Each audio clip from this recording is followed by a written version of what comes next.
avoiding any possible heavy upsets. I think technically they were 1-3-4, but Michael was a no-show today. Yeah, Michael not showing up actually really influenced the landscape of this tournament. Yeah. Yeah, it really did. Yeah, I mean... Yeah. The pools were bizarre. There were like 3 kind of easier ones than a super death one. Yeah, the death one was one with Pooch and Unsure and Pleasantries in it, right? Yeah, hi. Also me. Suck it. That just happens sometimes. I knocked Pooch out, so we take those. Dude, that's sick. Good for you.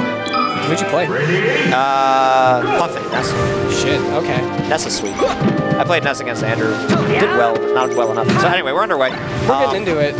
Wait, you said that, oh, it didn't get the... All right. Has Andrew taken a set off Chris before? He's taken, yeah, I believe so. I'm 99% sure he has. Okay. Do you know where? Not off the top of my head. I just remember Andrew remarking to me at one point that the only person in CLM he hasn't beaten so far is Skells. Okay. So they struck to Fountain. Chris has been doing this because I guess he just doesn't want to get counterpicked later in the set. Oh no.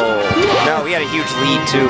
It could be worse. It's Fountain, and you know he's not. Still has a lead. It shouldn't mess with his mentality too much. Let's see if Andrew is able to keep up that explosive energy. For Chris, this is actually really like a mind changer. Like you just played a 5-game grueling set against Peach, who just is so far and away different from Fox, and like the way you have to approach the 2 characters. True, you have to be able to switch that up at a moment's notice. That's what a lot of top players have the ability to do, but it doesn't make it any easier. Andrew kind of just ran away with that. Well, he didn't run away with it, but that last combo he got was like very well like thought out and spaced. Ooh, up smash? Yep, he knows. Okay. Andrew's very good at like baiting people from ledge to do things. He's very good off of ledge too. Overall, those solid dash player. attacks, chaining them together, able to run off ledge into dash attacks. Who gets hugged? He's back on stage. Oh, that was close. I guess the shine up smash anyway. So Andrew killed himself once, and now he has 3 stocks. So if I'm doing the math right, that means that Chris hasn't actually killed him yet. Yep. Chris has only done about 170% to him total throughout the game. That's a pretty specific figure, I gotta say. Well, it was 48% when he suicided, plus... Well, I think it's funny how you like remember the exact percents. That's awesome. Yeah. Alright, so... Oh, okay. Well... No, percentages and everything, obviously. Andrew definitely should win this game. If he doesn't, then then Chris 3-0s him for sure, but... Yeah. Although the way they're playing, like, we've already gone over how Chris has pretty much had to escape multiple sets. He's gone game 5, last stock 3 times. Right. In a row. So, like... Dude loves to live on the edge, gotta say. Yeah, he is running this back really heavily. Like, we were talking about, like, oh, Chris hasn't killed him yet, and now we're last stock. Up smash, not gonna kill yet. Putting himself on the ledge is dangerous for Unsure. Barely missed the down smash. Ooh, gets the grab. Let's see what happens. Oh, nothing yet.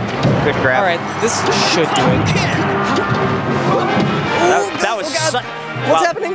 That was an incredible get-up option from the rising up air into stop to try to change it from a negative into like a I'm gonna combo kill you. The get-up attack! Oh! The get-up attack worked! I can't believe it! And now he's gonna win! That's it! Yeah. Oh my god. There's O'Reilly in a nutshell. He knows how to run it back against his face. He's better than anyone I've ever seen. You can see on his face, he's like, I shouldn't have won that game because that get-up attack from ledge, just 9 times out of 10, Andrew just shields that and up smashes or down smashes or does something and kills him. I didn't even just see on his face. I can hear him from up here what he was saying about how he shouldn't have won. Yeah, it's crazy. He turned around immediately and was like, that just happened. Andrew just ran it back to Fountain straight up, like, you know what?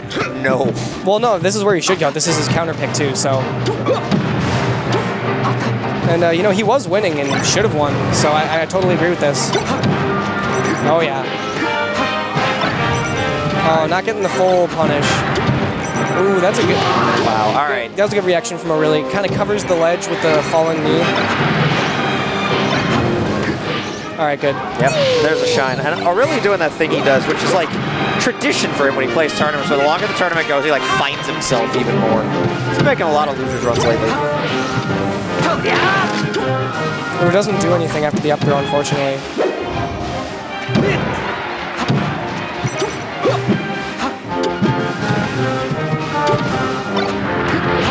Oh. That's good. I think he lost his jump and didn't realize he lost his jump. Yeah, Andrew clearly still on his stuff. He's putting out some kills, some really good hitboxes. All that matters is closing out the game at this point. Like, because he's showing that he's been able to hang with ORLY in neutral consistently, and you know, go on par with punishing him, if not slightly better for most of the game. It's all, oh my god! Wait, he doesn't. Oh, that would have been so sick with the ledge cancel if he had actually done the knee, but I guess Chris just like hesitated and didn't do anything. Oh, knee trade with, I think that was back air. It was just a bear, yeah, short up, or you know, no, full hop bear. Oh, got it right back. Gets messed up. Flip, all right. flip. If Andrew can clutch this game out, this is going to shape up to be a great set. Otherwise, it's pretty the much runaway over. train. Yeah. Otherwise, yeah. I like that this game has been really close and in Andrew's favor, even though he lost game 1. Oh, up smash on shield never feels good. I think Andrew really wants another shot at Kelly. That if anything gets to his head at any point, it's specifically that. Because he was playing so well that set. I don't know if he's going to be thinking about that during the set. I think he's going to be thinking about how to beat Chris. Andrew's like a really analytical player. I feel like he always is just thinking about the match. We don't think about it during, but I think if there's an underlying motivation. But you're right, though. Andrew is absolutely an excellent analytical player. All right, so here we are again. 98%. Can Andrew close it out? Come on, Unsure. A little bit of bias. I love Andrew. You take your bias. I love Andrew too, but I'm always going to have bias for ORLY. Well, as he up-Bs and dies. Well, the guy that I'm biased towards just won, so suck it. Well, ORLY has spent more time than anybody teaching all my guys in the North Shore how to play, so I have a very undying respect for what he's done for my community. ORLY is kind of like a dark horse in terms of like his support of the Melee community. It's not always obvious to everybody, but yeah, I mean, just by virtue of like being like a really good Falcon player and showing up to as much as he does is really good. Well, he also sits down with guys and explains them like, here's what you do better, here's what you're doing wrong. And oh yeah, yeah. I've had top players do that, but he's done it by far the most. Yeah. For the kids that I've wanted to get better. ORLY will talk Melee with anybody, and that's always sick. Sometimes you can't get him to shut up, but he's got like so much knowledge on the game. It's actually kind of crazy. These are legitimately like two of the people who've done the most for the community in the last like calendar year too. That's the craziest part. Yeah, for certain. Let's see if Andrew gets the edge guard. Gets it. All right. The key to that is like you actually have to wait until Falcon kind of pokes his head above the ledge and then you do the bear, because it decreases his ability to tech. Then he has to smash down and smash DI down and tech. So Andrew going up a stock. Let's see if he can get back. Oh wow! Yeah, it does the gun way out there. Just like kind of. Well, that's not. None didn't invent that, but you see it most commonly from him at this point, just like running out there. Yeah. Just getting that knee on the Firefox. See some really good like intuition from Chris about where to go next. But he's losing about half the neutral. I'd say that like their punishes have been like equivalent so far.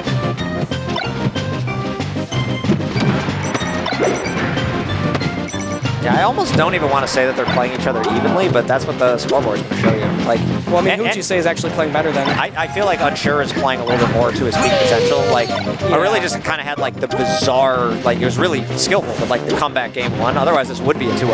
I guess that is true. I mean, I would say that like. And he suicided in that game. Like in an out of 10 scale, I'd say Unsure is playing better for Unsure. ORLY like could be doing better. I've seen him go like absolutely insane before. He hasn't turned up the jets to that extent yet. Well, here's the Unsure still playing great, and remember that game 1 that he lost. 6%. Yeah, he gave. Oh no, 6%. He gave away the lead, but he also suicided his stock at 40. So like, if he hadn't done that, he probably wins that game. Falcon lived at 171. I love how fast he's moving. This is pretty cool to watch. But Chris, I mean, like, if Chris is going to kill Andrew right here, it's going to be basically like a gimp. Yeah, he already got him with the 1 gimp. Oh no. Yep, there we go. So now this is 100% even, maybe even a little bit Chris favored, just because he has the momentum now. But we'll see like what actually ends up happening. See how fast he's going right now? This is like where he thrives. Yeah, percentage doesn't mean as much in this matchup when you have like the crazy chain grab combos at all percents for Falcon on Fox, and you have the tech chase combos, and you have like the blip from Fox. So, like, we're not going to see a ton of tech chasing, like just straight up. We're going to see some reads because the pressure's on a little bit too much. It's a little too late in the tournament for people to be doing reaction tech chasing. Oh, I love the Falcon kick as like the mix-up. Huge from ORLY there. See, that was we didn't even talk about it. That was a 3-stock comeback. Again? Yeah. And Andrew was at like 140, so he got killed and then kind of died inexplicably, saying some stuff to the person in the crowd. All right, so he chooses FD. Let's see what happens here. I would love to see this go to another Game 5. We've had a lot of really thrilling sets thus far. But let's see what happens. I'm a little surprised at the FD pick, but I don't hate it. I almost feel like last game he could have gone back again because he did have such a large lead. But maybe O'Reilly's ability to run around on a large That was a crazy up smash. Because like he did it from behind O'Reilly, and then O'Reilly as a result like smashed DI'd like behind him as well. Really hitting that neutral there, as we've already discussed. He quite loves. He has a fascination with the move. Yeah. Well, I mean, it's one of Falcon's best moves. It's an excellent move. It combos, it kills, it does neutral.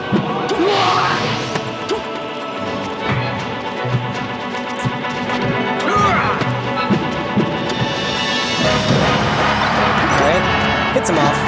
Yeah, you're right about not really seeing the tech chases. It's not down smash and tech stock. Yeah, they're not going to be able to like react with kill moves and tech chases. They're going to only like hit each other when it's like a... They can build percent, but I don't see any like true 0 to deaths happening with two players that know how to DI as well as these guys do. Yeah, that is absolutely certainly true. These guys have such excellent DI as a whole. Like as a collective body. Alright, Andrew gets on stage. He's gonna have to do something different. He's kind of double jumping a lot. Like in the corner. Chris isn't like biting. He's not gonna go in based on that. He needs to see something different. Ooh, that could be that. Oh man, the turn on Sham was actually, I mean, even though he didn't get the kill off it, it was still so good for him. Because now he has stage control. Yeah, not anymore. That was a wild interaction overall. Ooh, Chris goes for another read. Oh, the get up attack works at the last minute. I like the soft knee into up air guarantee. Whenever you're jumping out there as Falcon, you may as well do the soft knee. It's out for so long, and it just like, it kind of like hits everything. Alright, that's gonna do it. Hold ledge. Alright, 10%, that's nothing. This is another even game. It matters how he deals with invincibility and like what he does to build damage and like get a lead at this point. Ooh, that was a good tech chase, but he needs more off of those. Well, it's hard. It is very hard. Yes. Dash attack. Ooh, can't quite get the up tilt. He's been kind of having his way with the hits. First Falcon kick that works. And unsure, double jumping away. Oh, there's stomp name. Okay. Okay, so last tournament stock for Andrew here. He's gonna have to pull it out, put Chris off stage and kill him, and then win the next stock. Obviously, we're gonna see if he's able to pull it together. This is the test. Down tilt? Oh, I thought he was gonna go for it. Up throw. That's hard. Falcon's so heavy. Yeah. Up smash. Oh, no up smash. See, like I'm saying, it's hard to convert at this point. Ooh, here we go. This is where Chris looking to put this away right now. Because with the soft knee. Don't get Raptor Boost is like saying to you, I want you to be gone. Alright, so there's the up smash. 64% not lethal. It's gonna take a couple hits, but if he gets grabbed, I would fear for it. Oh my god, oh jeez, the drive-by knee.